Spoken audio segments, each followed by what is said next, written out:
What's shaking, everybody? Welcome to another Brand Doctor live stream. I'm your host, Henry Kaminski Jr., and I got my man, Owais Qureshi, in the house once again. What's going on, Owais? What's going on, Henry? How are you, man? I'm doing awesome, coming off a great weekend. Today's topic is something that I want to get into because of a couple reasons. One is, had an interesting prospect reach out to me last week about a rebrand, and had a startling response to one of my questions. So I wanted to definitely highlight on that. And then number two, it's December. We're coming up on a new year. I know a lot of folks are thinking about their plans of attack for 2022, and some of that planning may be budgeting for a rebrand. And I want to do a little live stream with you today to talk about what we need to know as business owners if we are considering a rebrand, whether we're a personal brand or a business brand. What things we need to consider before we take the plunge into making that investment. But before we get started, I just want to remind everybody, if you are struggling with this kind of stuff inside of your business, whether it be brand messaging or brand positioning or brand identity, I want to highly recommend the brand assessment for you. This is a one-on-one with me to really dig deep into where you're stuck from a branding and marketing perspective inside of your business, what challenges you're going through, and how we could potentially help you get through those to get the results that you're looking for. So all you have to do is go to uniquedesignz.net and book the assessment by clicking the little yellow button up at the header. So with all that said and done, let's dive into today's topic. All right. So had somebody reach out to me on Instagram. Well, actually, it was an email, but he came from Instagram. And he asked me some questions about rebranding. He had two companies that he was looking to rebrand and so on. And I didn't want to get too far into the weeds. So I asked him, what are you looking to get out of a rebrand? And what do you want this rebrand to do for you? And his response was, I'm not quite sure. And when I heard that, that was, in my opinion, a recipe for disaster. Because here's a potential business owner ready to spend some money on something that he's not really clear on. And I don't know about you, but if you walk in, it's like walking into the grocery store or supermarket hungry as hell. You wind up buying stuff that makes no sense. It really does. As somebody told me that a long time ago, like, never go food shopping when you're hungry, because your decision making is going to be very different than if you went in there without those hunger pains, right? So I can definitely relate with that. Right. So it's the same thing here. So I want to talk about going into a rebrand with some clarity. So here are some questions that I want everybody to ask themselves before considering a rebrand. Again, question number one being the foundational question. Why do you want to rebrand in the first place? Okay.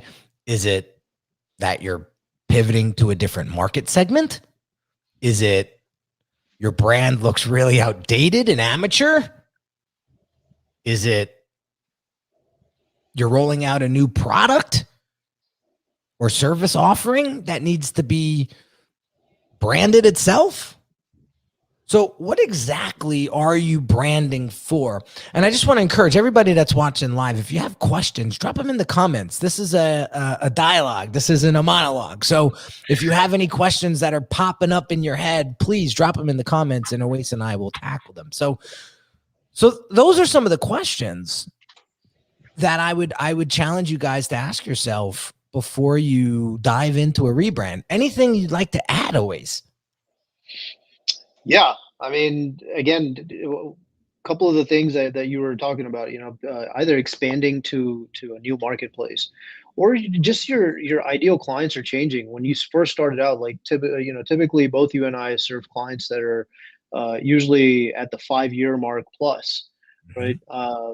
So a lot of things change when that happens. From year 0 to year 5, who you were a customer, who your customers were, maybe you were taking everything all at once. And this is Mhm. where you and I can help, typically help our clients get really clear on who they serve now at year Mhm. 5. And so Mhm. as that changes, as perhaps maybe your offerings change, and you gain clarity in terms of who's a good client, who's not, well, this is a good time to make sure that you have that documented. Now you're no longer, you may have started out as a solopreneur. Now you've got a team of 5, you've got 2 or 3 key business development people that are going out there, talking about your company. You want a clarity in your message, you want a clarity in terms of, and you want that cohesiveness Mhm. that comes along with a good brand message. So now there's a consistency in terms of what's being put out there, whether it be on social media, whether it be especially when it comes to your own representatives that are going out there and selling for your company. Yeah, fantastic point. Fantastic point. And one of the things that I have a couple case studies that I want to share with you. One is I was working with a landscaping company a couple years back that was going from residential to commercial work, right? So they were going through a rebrand for that specific reason. And the way you talk to a homeowner is very different than how you talk to a commercial property, Yeah.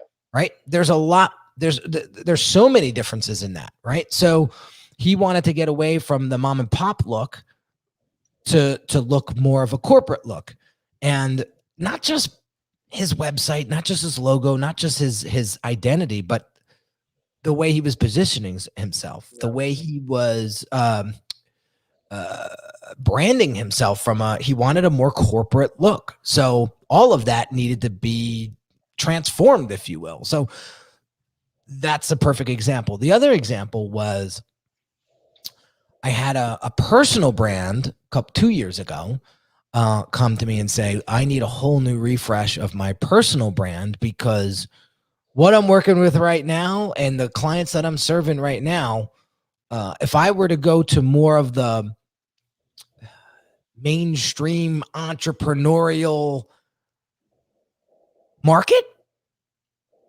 this whole look, feel, messaging is not going to cut the mustard. Yeah. And so we went, and not only did we rebrand his products, but we rebranded himself. And out of the gate, man, he landed some pretty big clients in the entrepreneur space that he wanted to work with, instead of that little niche that he was in for, I don't know, I think it was maybe 18 years or so prior. So that was a big thing. But the good news was when he came to me, I had mapped out for him what exactly was included in his rebrand. And I think that's very, very important too. So I'll give you an example. All right. So the prospect that reached out to me last week, he says, I'm not quite sure what I want out of this rebrand. That's scary. Versus one of my clients that I'm working with now on a personal rebrand and a business brand. This guy was so clear on what he wanted.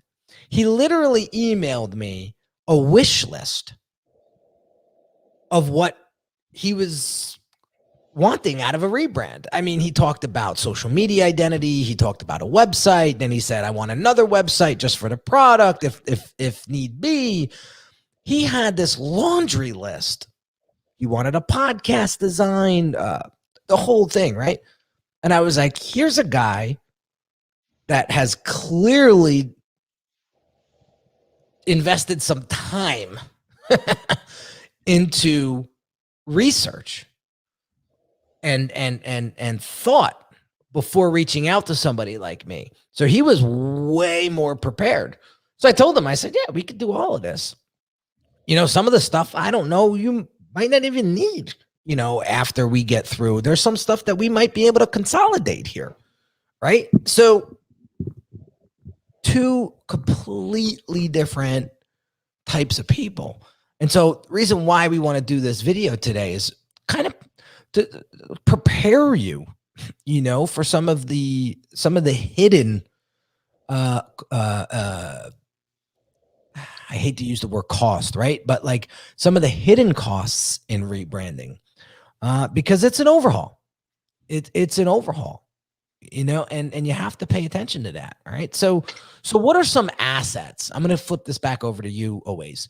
What are some assets that an entrepreneur would consider rebranding, and what would fall into, sort of a suite of resources that would potentially need to be rebranded?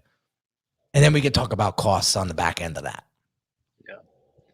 So again, let's talk about it from the perspective of our ideal clients, and typically some of the cases that we get, right? Mm-hmm. So again, when they get to that year 5 point, I like to define it as their adolescent stage, because they're just not clear. So they think that, yeah. So they need that level of direction.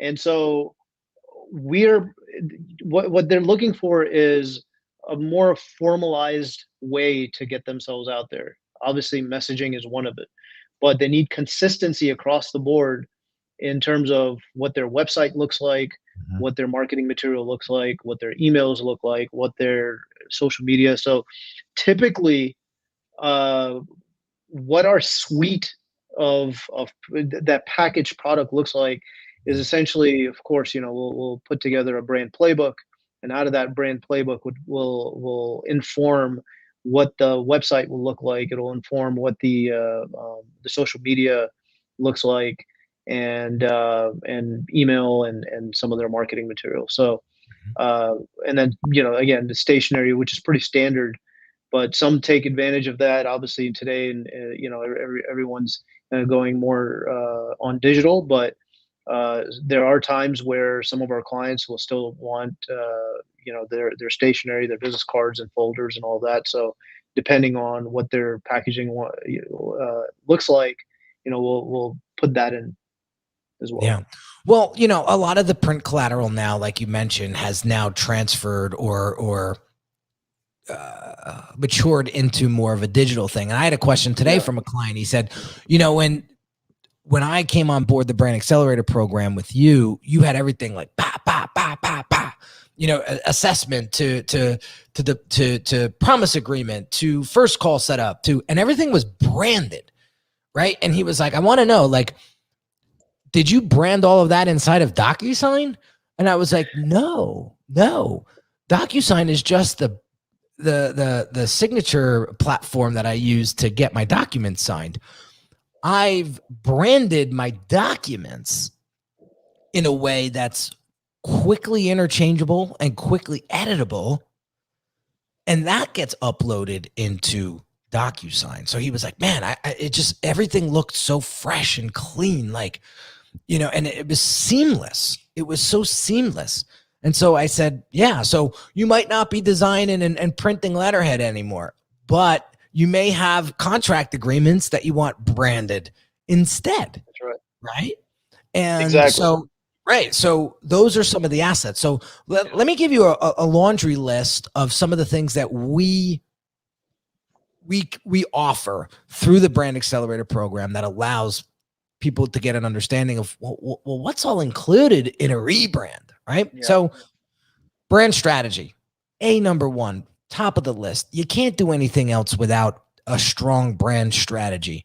And we take you through 6 or 7 workshop days that we go deep and heavy into that.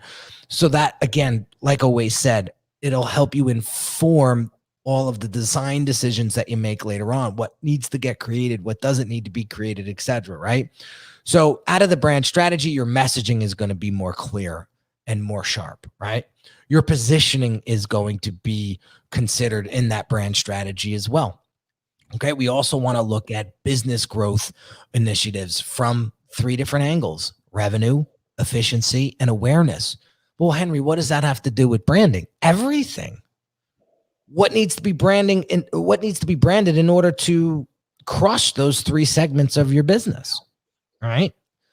What needs to be developed? What can we shelf, right? Or table, right? We want to prioritize that, right? So that's going to help with positioning.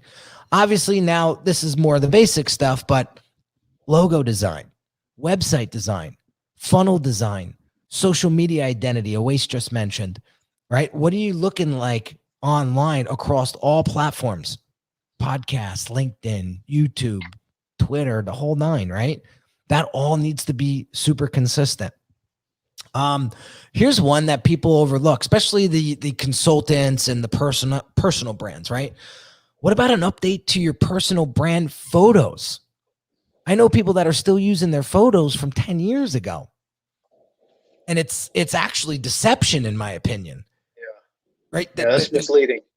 It's very misleading. Yeah. So you have to consider that, and for all my tri-state, clients, the local clients, I have a photographer in New York City that I recommend everybody to go to. I actually had clients from the UK come in a couple weeks ago, and they said, "Hey, we're looking to do a photo shoot. You got anybody?" And my boy was on it, and basically gave him a tour around the city, brought him to the studio, got him the shots, and they were ecstatic. They were awesome. So yeah, a personal brand photo shoot is definitely something that you need to pay attention to. If you're in that space, in that consulting space, sure. Your color scheme, right? Is your color scheme going to be changed? And how is that going to be played out long term? And your image treatments as well. What imagery are you going to be using? What's going to qualify and what's going to be disqualified moving forward? Whether you use a design firm like us or you hire somebody else in the future, there's got to be brand guidelines. And that's another thing that would need to be rebranded as well, is your brand guidelines. So that's going to help. That's essentially, yeah, that's on top of that list, right? I mean, you got that messaging, but really the messaging and positioning, and then the brand guidelines really come into play to inform everything else. Right. Exactly. So this is the bundle, if you will, that I can only speak for me. I'm not sure what goes into Oasis program, but for the Brand Accelerator program, this is the bundle that I typically deliver and have been delivering through that program very successfully. And that's just a peace of mind that's really helpful for my clients, because they know what they're getting themselves into. There's nothing that's hidden. Some of this stuff may need to be customized. Like, again, they may not need, let's say, for example, they may not need print collateral. So we'll swap out business cards and letterhead and envelopes with digital versions of that, right? And that's how we customize it for each client. But having this list all laid out for them prior to them investing, they're like, okay, now I know what I'm getting. Period. End of story. Now, getting into budget. Okay. What, and Awais so eloquently talked about this prior to the live, and I'm gonna pass the mic to him in a second. But the big question, I think, is, well, how do you consider your budget for a brand refresh? And Awais just had such an awesome way of articulating this. So Awais, take it away. All right, thank you. All right, so I want to connect this to what we just spoke about. And so 2 things to consider. One is everything that you just talked about in terms of what your output is in your brand, in your program. And same thing with some of the stuff that my output. What we're really considering is touch points for your ideal clients. It's all customer touch points, so how they're going to interact with each one of those assets, right? So that's one. All of that needs to translate to what Peter Butler is talking about, is essentially business performance. How are those prospects actually being converted into customers, right? How are you attracting them, and how are they being converted into customers? And that results in one thing and one thing only: business performance. And so that's what I want my clients and both of our clients to kind of keep in mind as they're coming in. I have a specific business target to accomplish over the 2022, and this is what that looks like. And perhaps you and I, Henry, are kind of walk them through that. Maybe they don't have clarity around that, so maybe that's the first part of what we do, is try to get them to figure out and really gain a clear line of sight in terms of what that business target looks like in terms of revenue generation. So I'll give you an example of a client that came to me at the end of 2020. I typically serve clients between $1 to $5 million in revenue. I have some that are in $20 million, and then one that's grown with me about $100 million. So there's a client that came to me last year generating about $20 million in revenue. And it's one thing to target their revenue and say, okay, well, are you willing to spend about 6 to 10% on your revenue? Well, for some of these clients, I mean, this is an industrial manufacturer, and considering supply chain issues, considering all of the different bottlenecks that are happening currently, and especially last year, they were, they had shrank the margins down to about 10%. So 6 to 10% of their annual revenue on a margin, that they're already shrank down to 10% doesn't make sense. So the way that we calculate it is on their growth goal. So they came to me and said, Awais, we have a very modest growth goal of about 1% a month over the course of 2021. So that's 12% over the entire year. That's about $2.4 million in their growth goal, in their revenue.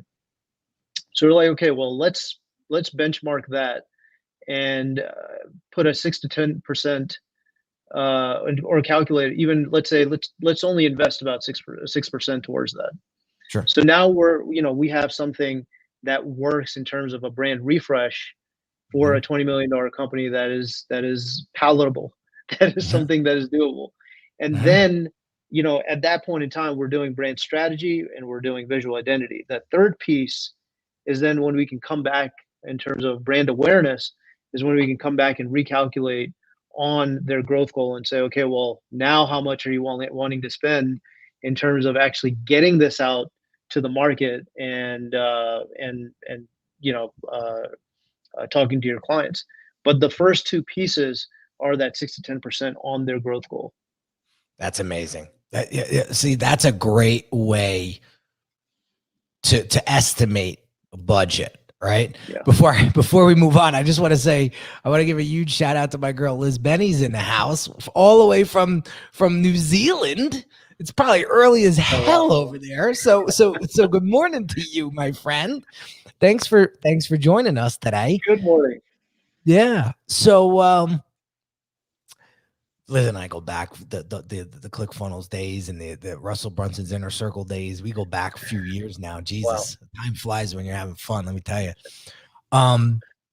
So I love your process around budget and how you help your clients at that scale determine what makes sense. I have it's very similar. It's based off of goals, revenue goals. And my clients may not be at that level. It may be on a smaller scale. So the big question that I ask them is, what kind of revenue are you trying to capture, this year or in the next calendar year? Right. So let's just say they're looking to do $1 million, right? Okay. That makes sense. Now, what percentage of that $1 million do you feel comfortable investing in order for you to reach that goal? Right. It's kind of similar to what you were saying. And it kind of puts things in place a little bit rather than just, shooting from the hip. Right. So what I tell them is a typical client of mine will be willing to invest anywhere from 15 to 20% throughout the calendar year to reach that goal. Anything less than that, I would challenge, or I would debate that it's enough effort to actually get you there. Because again, when you're getting into this kind of stuff and you're trying to propel the growth of your business, like, you have to invest in it. It's not going to just happen by itself. You know, I don't care if you're a super lucrative business, a super lucrative industry, you still have to pump into it in order for it to survive. Right. Absolutely. And so that's how I do it on a smaller scale. And it gives the client a perspective like, oh, I never looked at it that way. You know, I got a budget of I'm being facetious now, but I have a budget of 10 grand, but I want to make $1 million this year. You know, that's like you trying to run a marathon and only practicing for 2 weeks. Yeah. Like, you're going to fail.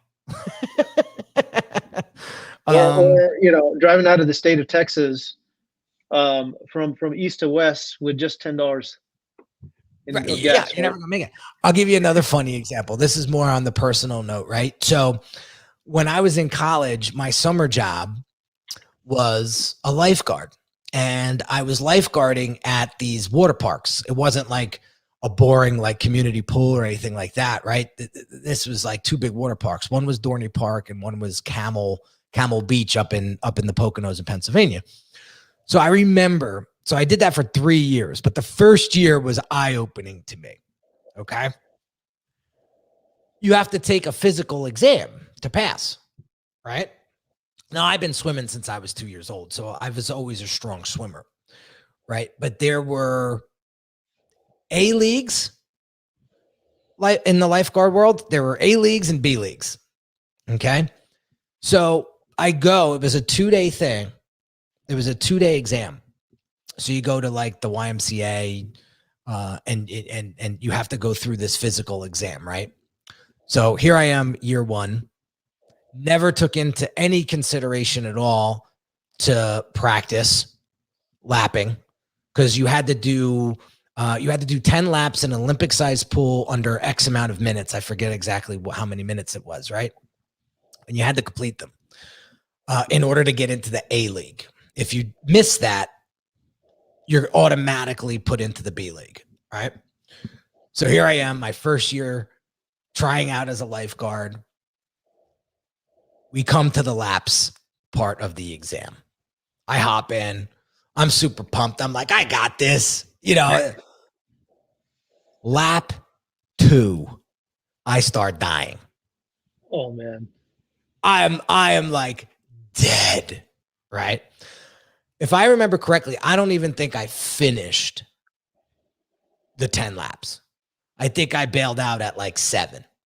I couldn't even breathe at that point, right? So automatically disqualified out of A league into B league, right? Another thing that I had to do was they give you a 10-pound brick and you have to tread water for 2 minutes with this thing over your head. Or not over your head, but you had to tread water with it in your hands. You can do however you want with it, but you had to tread water for 2 minutes with this 10-pound brick in your hand. I think I lasted 30 seconds and I was sinking to the bottom. Man, you're talking about some Navy SEAL stuff now, man. Yeah. So this was year 1. This was year 1, right? Wow. So automatically disqualified out of A league. I was put into B league. And I still got the job, but there's certain parts of the water park where only A league or A teams can guard, right? That's like the big wave pools and things like that, right? We weren't put in, B leaguers were not put into that rotation because we failed that exam. Okay. That's the way it worked. Year 2. I knew when the exam was, and I was in college at the time. And we had a big Olympic sized pool in the sports center. And a month before my exam, my ass was in that gym every night, practicing my laps, practicing my tread.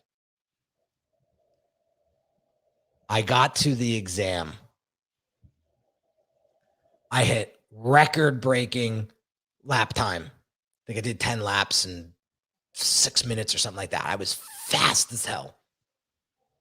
And my stamina was incredible treading with that rock, that brick. And it just goes to show, when I put in that work up front, when I got to the exam day, I blew through it like it was nothing. And I share the story with you because your business is no different. Okay. This point is in my head, and I want to get it out before we wrap up today. In the fitness world, what do they say about working out? They say, if you're trying to lose weight, no workout will ever trump a bad diet. Okay? It's the same thing in business.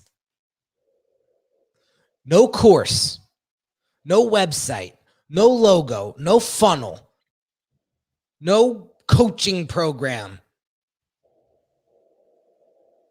will outwork bad branding. I can promise you that. So you better consider working on the foundational stuff to build and grow this brand to where you want it to go. You want to keep it small? Great.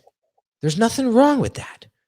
You want to blow it out to a $20+ million entity? Go for it. But you're never getting there without a strong foundation, and that is brand. Okay? Just notice everything that's going on, even with the big brands. Look at Square. They just rebranded to Block. That's what they're called now. Block.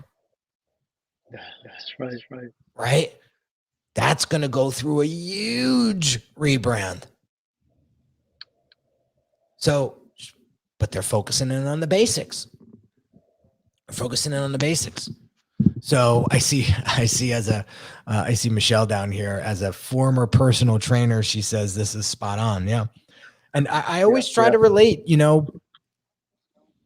personal, experiences to the business life. It's the same thing, so next time you're considering a business investment when it comes to branding, remember what I said about bad diets and workouts. You're never going to outwork a bad diet. Let me add one more thing. Mm-hmm. It's preparation. It's preparation for that time when you're about to go in front of, just like you were saying, like, you need to prepare for that win. Yeah. So now imagine if you're one of the several companies, or one of the three companies, or one of the three businesses that are being considered for a specific service. Mm-hmm. The other two are prepared. They have a clear line of sight on who they serve, what problems and challenges that they're helping their clients overcome, what they help them achieve. And then, of course, in their visual identity, they're standing apart. They have that sort of a visual appeal. They're fully prepared to go in there and knock it out of the park. That's so it. Where are you in relation to that? Are you prepared? Exactly, because that's what people are looking for. To the point that my client made this morning when we had a touch base call. He said, the confidence I had in you when I first hired you was through the roof, because I saw that this wasn't your first rodeo. The way you had things, boom, boom, boom, boom, boom, boom. I knew that my money was good with you. And just think about that for your business. What kind of confidence is it radiating? Right? And it's not just about redoing your logo or changing your website or redoing a funnel. It has nothing to do with that. Think about the interpersonal skills that you have or need when you're out in the real world meeting people for the first time. Who do you consider a good friend and who do you not consider a good friend? Who do you want to work with? Who do you not want to work with? Because not every client is created equal. And that's something that I told my client this morning. He's been in the game for 20 something years. I said, Henry, I said, David, you and I are both at the points in our career that we need to be very picky with who we work with. And it may come off a little snobby. It may come off a little pretentious. It may come off as condescending. You name it. But I could promise you, the people that do sign up are going to respect you because they know that you're not going to take everybody. And that's huge. That's huge because guess what? Nowadays, and correct me if I'm wrong, always, I'm just being conscious of time, but this is a passionate topic. Nowadays, there's so many options, right? Somebody signs up for your program. They don't get the results that they thought they were going to get. They're never going to blame themselves. They're going to point fingers at you and say, you suck. So this is why it's so important to do such a thorough discovery before you take a client on, especially if it's a long-term client. You're working with them for over, a year, 6 months, whatever. This is a commitment, right? You better know in your heart of hearts that this is a good fit, that you can actually get them the results that you're looking for, that they're looking for. That's a good point. Right? Don't just take them on because you need the money, or don't just take them on because you think it's a fun project. You have to feel it in your heart that you can move the needle for these people. That's important. That's brand. Yeah. That's your reputation. That's your reputation. Exactly. So I emphasize that. I wish there was a way to drop, to put emphasis on that. It's so important. All right. What do you want to be known for in 2022? It's a great point. Great point. As a recipient of a few clients from hell in the past, we must be extremely picky in who we allow into our client base. Yeah, listen, this may sound like douchey, but I may even make a post out of this. I'd rather have no clients than shitty clients. I'd rather go 6 months with not a new client than just grab a client, discount my rates for that person for just because I need to bring in some work. Bullshit to that.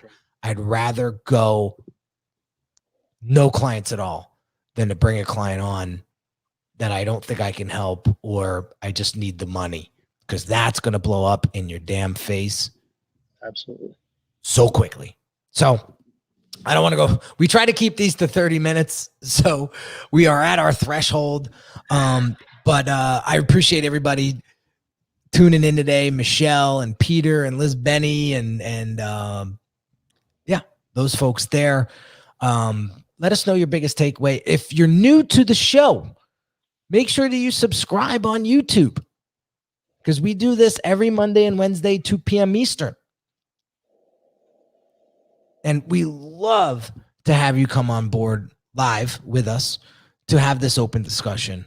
And if you have particular topics of discussion that you want us to highlight, drop it in the comments. I will pick up on that immediately and schedule it in our docket over here on the back end. We got some really cool topics coming up in the next couple of weeks, and would appreciate you guys to be part of that, because you're going to get a lot out of how to position yourself, how to structure the right messaging, how to design it the right way, etc. So you're fading out on me, Oasis. You're getting dark on me. I need to get this thing fixed, man. We had a little bit of a technical issue, so It's all good. My It's all good. apologies to your audience. He's going stealth on me. He's going stealth on me. So have an amazing day, guys. Thanks for tuning in. Appreciate all of you. Don't forget to subscribe. Again, if you're interested in a one-on-one brand assessment with me, go to uniquedesignz.net and hit that button that says book an assessment. And you and I will dive in deep and get those results that you're looking for. Guys, have an amazing day, and we'll catch you on the next one real soon. Take care. That